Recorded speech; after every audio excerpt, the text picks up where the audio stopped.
بسم الله الرحمن الرحيم. الحمد لله رب العالمين، والصلاة والسلام على رسول الله. أما بعد. تفسير سورة الكوثر.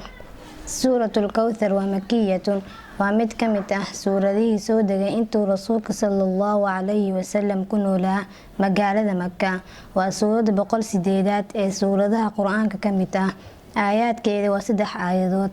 سورة الكوثر waxay ka hadlaysaa saddex arinka koowaad waa sida uu alle ugu galadeeyay una sharfay nabi Muhammad sallallahu alayhi wasallam una siiyay nimcooyin waaweyn iyo khayr fara badan adduun iyo aakhiro isugu jira ay ka mid tahay khayrkaasi faraha badan uu alle siiyay nabi Muhammad sallallahu alayhi wasallam wuxuu ku sii doono maalinta qiyaamo oo ah wabi lagu magacaabo Kawthar uu ku tilmaamay nabiga sallallahu alayhi wasallam waa wabi uu alle siiyay khayr fara badan dhaxdiisa ahaaday. waxaa soo aroori doona ummadeeda. arinka labaad ee suurada ka hadlayso waa in nabi Muhammad sallallahu alayhi wasallam la faray khayrkaasi faraha badan uu alle siiyay inuu ka shukriyo, shukrintiisana inay noqoto inuu cibaadeysto, cibaadadana alle u saafi yeelo. waxaana la faray inuu ku dadaalo laba cibaado oo waaweyn oo kala ah salaada iyo gowraca. waxaana labada cibaado si gaar ah loogu xusay.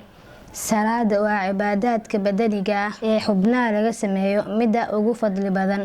gowraca waa cibaadaadka maalka laga sameeyo midka ugu fadli badan.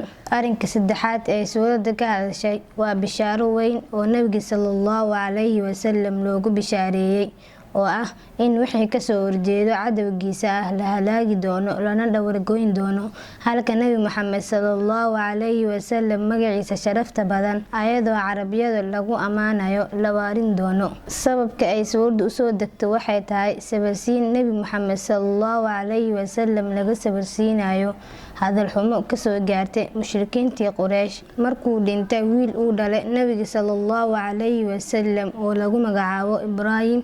wuxuu arinka dhimashadiisa gaaray madaxdii Quraysheed. nin ka mid ah oo lagu magacaabo Caas ibn Waa'il ayaa wuxuu dhahay isaga taga Muhammad iyo arinkiisa waa nin gablan ah, dacwadiisa way baabi'i doontaa hadduu dhinto, aan sugno geeridiisa.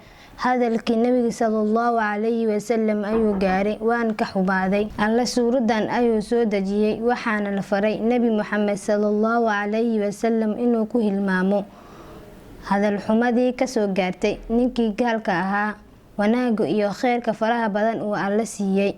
alle sareeyay wuxuu dhahay bismillaahi magaca allah ku bilaabaya suuradani. arraxmaani allah naxariista guud naxariista, arraxiimi allah naxariis gaar ahaaneed naxariista.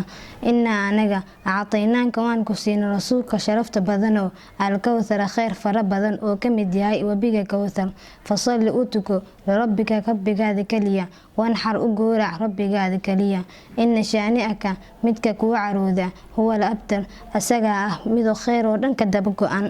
waxaan ka faa'iideysanaynaa suuratul Kawthar in qof kasto aad ugu digtoonaado inuu naco wax ka mid ah wuxuu rasuulka sallallahu alayhi wasallam la yimid. waxayna ku dhici kartaa mida inuu radiyo ama diido ku dhaqanka wax ku yimid sunnada rasuulka sallallahu alayhi wasallam asagoo hawadiisa raacayo, ama inuu leexiyo oo macno khaldan ku fasiro wax ku yimid sunnadii rasuulka sallallahu alayhi wasallam asagoo doonayo inuu waafajiyo madhabkiisa ama caqiido baadil ah oo u hormartay, ama inuu ka doorto hadalka nabi Muhammad sallallahu alayhi wasallam raacidiisa hadallo ay ku hadleen ama falsafooyin ay dejiyeen dad aan muslimiin ahayn sida Aristotle iyo Aflaatoon.